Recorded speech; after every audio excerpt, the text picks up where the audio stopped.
প্ৰধানমন্ত্ৰী মোদীয়ে মুকলি কৰিলে প্ৰধানমন্ত্ৰী কিষাণ যোজনাৰ চতুৰ্থ কিস্তি।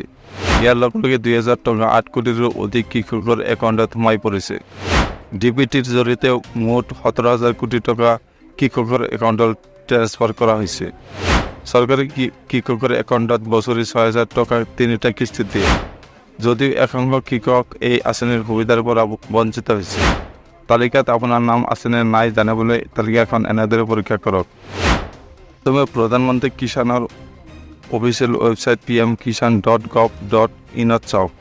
ইয়াত ফাৰ্মাৰ্ছ কৰ্ণাৰৰ গৈ হিতাধিকাৰীৰ তালিকাত ক্লিক কৰক।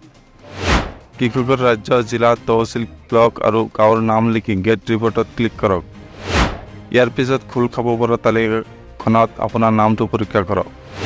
কিস্তি পোৱাত কোনো সমস্যা হ'লে বা PM কিষাণ যোজনাৰ লগত জড়িত কোনো সমস্যা হ'লে কৃষকসকলে অফিচিয়েল ইমেইল ID pmkisan.ict@gov.in যোগাযোগ কৰিব পাৰে। ইয়াৰ উপৰিও কিষাণ যোজনা হেল্পলাইন নম্বৰ 15526 বা 1800115526 টোল ফ্ৰী বা 011233811092 নম্বৰত যোগাযোগ কৰিও আপোনাৰ সমস্যাৰ সমাধান পাব পাৰে। এই কৃষকসকলে PM কিষাণ যোজনাৰ সুবিধা নাপালে KYC PM কিষাণ সন্মান নিধি যোজনাৰ সুবিধা ল'বলৈ ভূমি পৰীক্ষণ কৰাটো প্ৰয়োজনীয় কৰি তোলা হৈছে। সেয়ে এই কাম নকৰা কৃষকৰ নাম কিষাণ যোজনাৰ হিতাধিকাৰীৰ তালিকাৰ পৰা আঁতৰাই দিয়া হৈছে।